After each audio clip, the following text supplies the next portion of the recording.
नमस्कार दोस्तों। यदि आपने हिंदू धर्म के किसी भी धर्मग्रंथ या व्रत कथाओं को पढ़ा है तो आपके सामने पौराणिक सूत जी का नाम अवश्य आया होगा। कारण यह है कि सूत जी कदाचित हिंदू धर्म के सबसे प्रसिद्ध वक्ता है। पुराणों की कथा का प्रसार जिस स्तर पर उन्होंने किया है वैसा किसी और ने नहीं किया। किंतु ये सूत जी वास्तव में कौन है, आज इस वीडियो में हम जानेंगे। इस जानकारी के लिए वीडियो में हमारे साथ अंत तक बने रहिएगा, जिससे कि आपको सही और सटीक जानकारी प्राप्त हो पाए। सूत जी का वास्तविक नाम रोमहर्षण था। उन्हें लोमहर्षण भी कहते हैं। उनका रोमहर्षण नाम इसीलिए पड़ा क्योंकि उनका सत्संग पाकर श्रोताओं का रोम रोम हर्ष से भर जाता था। उन्हें सूत जी इसीलिए कहते हैं क्योंकि वे सूत समुदाय से थे। उनकी माता ब्राह्मणी और पिता क्षत्रिय थे, जिस कारण वे सूत के रूप में जन्मे। हालांकि पुराणों की एक अन्य कथा के अनुसार उनका जन्म यज्ञ की अग्नि से हुआ था। एक बार सम्राट पृथु ने एक महान यज्ञ का आयोजन किया, जिसके अंत में सभी देवताओं को हविष्य दिया जा रहा था। ब्राह्मणों ने भूल से देवराज इंद्र को अर्पित किए जाने वाले सोमरस में देवगुरु बृहस्पति के हविष्य का अंश मिला दिया। जब उस हविष्य को अग्नि में डाला गया तो उसी से रोमहर्षण की उत्पत्ति हुई। चूंकि उनका जन्म इंद्र क्षत्रिय गुण और बृहस्पति ब्राह्मण गुण के मेल से हुआ था, इसलिए उन्हें सूत माना गया। जब महर्षि वेदव्यास ने महापुराणों की रचना की तो उनके मन में चिंता हुई कि इस ज्ञान को कैसे सहेजा जाए। उनके कई शिष्य थे, किंतु कोई भी उन सभी 18 पुराणों को संपूर्ण रूप से आत्मसात नहीं कर पाए। जब सूत जी किशोरावस्था में पहुंचे तो एक योग्य गुरु की खोज करते हुए महर्षि वेदव्यास के पास पहुंचे। आज ये माना जाता है कि सूत कुल के व्यक्ति को वेदाभ्यास का अधिकार नहीं था, लेकिन यह बिल्कुल गलत है, क्योंकि महर्षि वेदव्यास ने रोमहर्षण को अपने शिष्य के रूप में स्वीकार कर लिया। भगवान वेदव्यास ने रोमहर्षण की रुचि देखकर उन्हें अपना शिष्य बनाकर पुराण विद्या पढ़ाई। इसके पीछे उनका उद्देश्य था कि वेद विद्या से जो वंचित है उन्हें पुराणों के रूप में वेदों का अर्थ प्रदान कर उनका कल्याण किया जाए।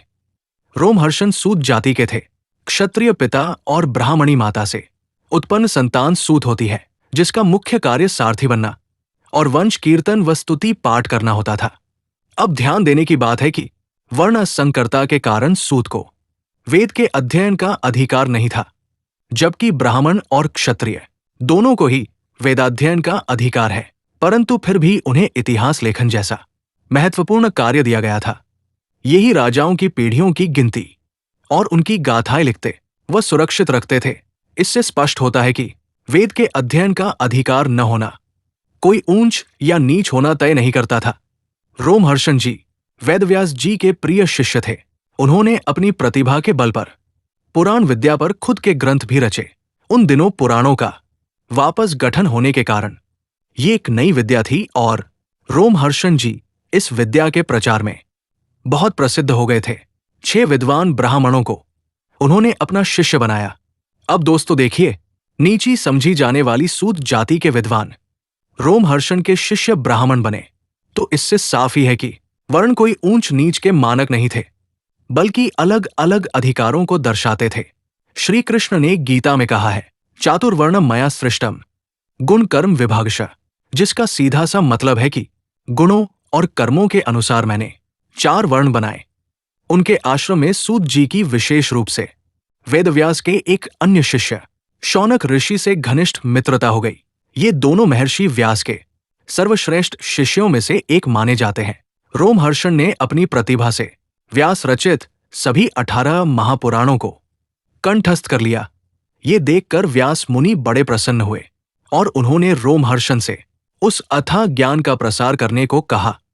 तत्पश्चात रोमहर्षण ने अपने गुरु महर्षि व्यास से अपने पुत्र उग्रश्रवा को उनका शिष्य बनाने का अनुरोध किया।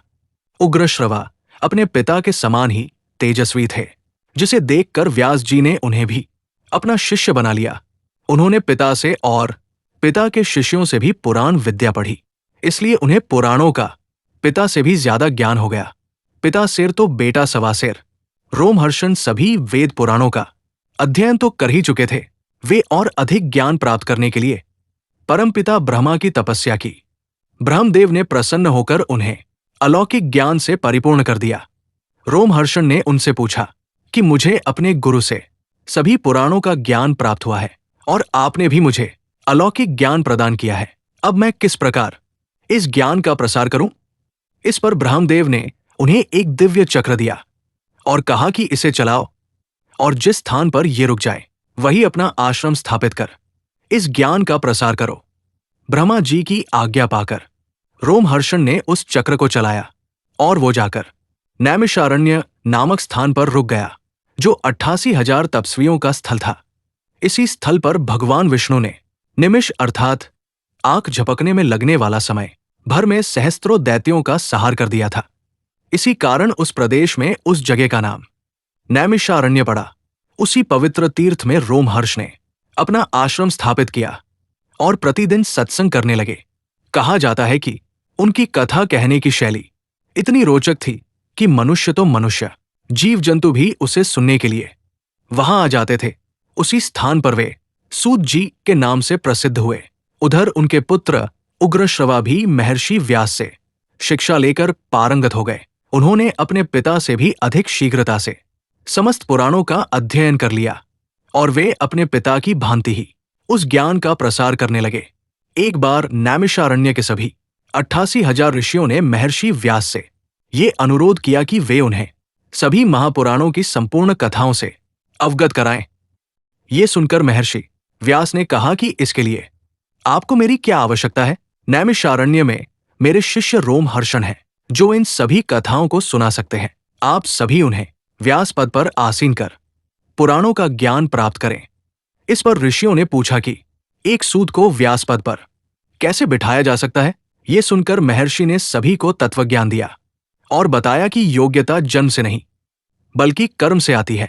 ये सुनकर सभी 88,000 ऋषि नैमिषारण्य लौटे और सूत जी को व्यास गद्दी पर बिठाकर पुराणों का ज्ञान देने का अनुरोध किया। इस पर सूत जी ने 12 वर्षों का विशाल यज्ञ सत्र आयोजित किया, जिसे सुनने उनके बाल सखा शौनक जी भी पधारे और यजमान का पद ग्रहण किया। सभी ऋषि शौनक जी के नेतृत्व पर उनसे प्रश्न करते थे और सूत जी उत्तर देते थे।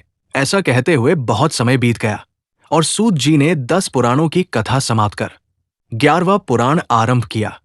उधर महाभारत का युद्ध का समाचार सुनकर भगवान बलराम तीर्थ यात्रा पर निकले।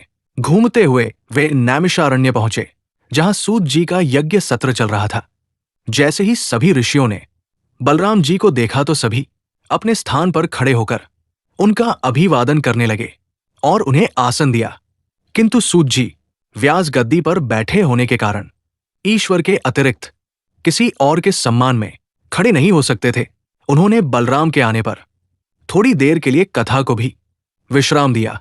जब बलराम ने ये देखा तो उन्हें बड़ा क्रोध आया। उन्होंने सोचा कि इतने बड़े बड़े महर्षियों ने यहां मेरा स्वागत किया, किंतु सूत कुल में जन्मे इस व्यक्ति ने मेरा अपमान किया। यही सोचकर उन्होंने बैठे बैठे ही एक घास को मंत्र सिद्ध कर सूत जी पर चलाया, जिससे उनका मस्तक धड़ से अलग हो गया। इस प्रकार सूत जी का वध होते देखकर सारी सभा त्राही त्राही कर उठी। भयानक कोलाहल मच गया। सभी ऋषि शौनक जी के नेतृत्व में बलराम के पास पहुंचे और उनसे कहा कि आपने ये क्या किया? हम सभी ने महर्षि व्यास के आदेशानुसार सूत जी को व्यास पद प्रदान किया था, किंतु आपने बिना सत्य जाने उनका वध कर दिया। अब तो आप पर ब्रह्म हत्या का पाप लग गया है। उससे अधिक हानि हमारी हुई, क्योंकि सूत जी ने अभी तक पुराणों की कथा संपूर्ण नहीं की थी। अब ये ज्ञान सदा के लिए लुप्त हो जाएगा। जब बलराम जी को सत्य का पता चला तो वे अत्यंत दुखी हुए।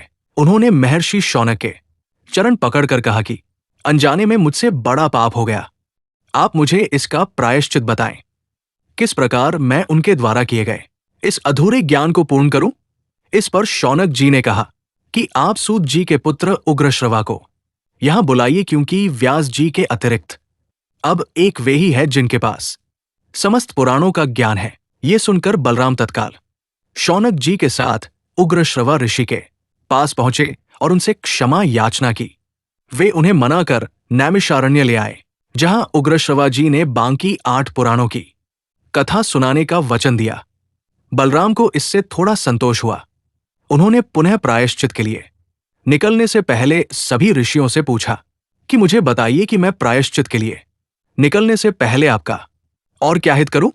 तब सभी ऋषियों ने कहा कि यह बलराम इस वन में बलवल नामक एक असुर है जो इलवल का पुत्र है। वो सदैव हमारे यज्ञ में विघ्न डालता है और यज्ञ कुंड में अपशिष्ट पदार्थ डाल देता है।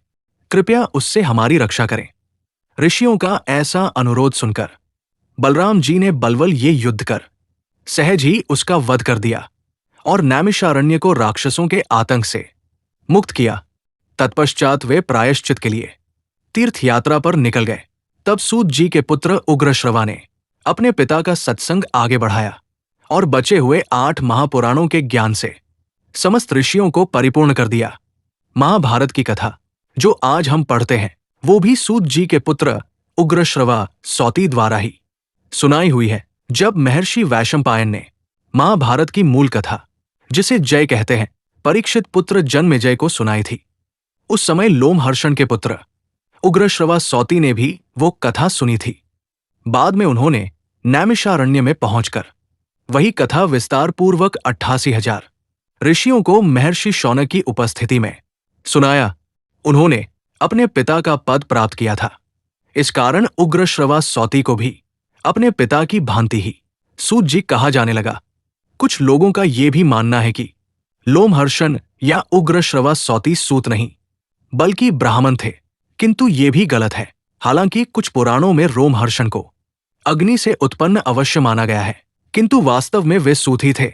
महाभारत में अनेकों स्थानों पर उनके पुत्र उग्रश्रवा सौती को सूत नंदन कहकर संबोधित किया गया है। वैसे भी सूत एक सम्मानित पद ही था, इसीलिए इसे अन्यथा के रूप में नहीं देखना चाहिए। समान पद होने के कारण ही जनमानस में ये संदेह फैला है कि वास्तविक सूत जी कौन है। कुछ लोग लोमहर्षण को सूत जी मानते हैं तो कुछ लोग उग्रश्रवा सौती को। तो इसे आसान भाषा में इस प्रकार समझें कि दोनों पिता पुत्र सूत जी ही कहलाते हैं, लेकिन पुराणों में अधिकतर स्थानों पर जिन सूत जी का वर्णन है वो लोमहर्षण है और महाभारत के संदर्भ में जिन सूत जी का वर्णन आता है वो उग्रश्रवा सौती है। आमतौर पर जिन सूत जी की बात होती है उन्हें रोमहर्षण ही समझा जाना चाहिए। तो दोस्तों, ये थी जानकारी सूत जी के विषय में। जानकारी आपको कैसी लगी हमें कमेंट बॉक्स में लिखकर जरूर बताइएगा। वीडियो अच्छी लगे तो लाइक करिएगा और ज्यादा से ज्यादा शेयर करिएगा, जिससे कि ये जानकारी अधिकतर लोगों तक पहुंच पाए। और चैनल पर पहली बार आए हैं तो चैनल को सब्सक्राइब करें, साथ ही बेल आइकन दबाना मत भूलें, जिससे कि मेरी वीडियो सबसे पहले आप तक पहुंच सके। तो मिलते हैं अगली नई वीडियो के साथ। तब तक के लिए राधे राधे।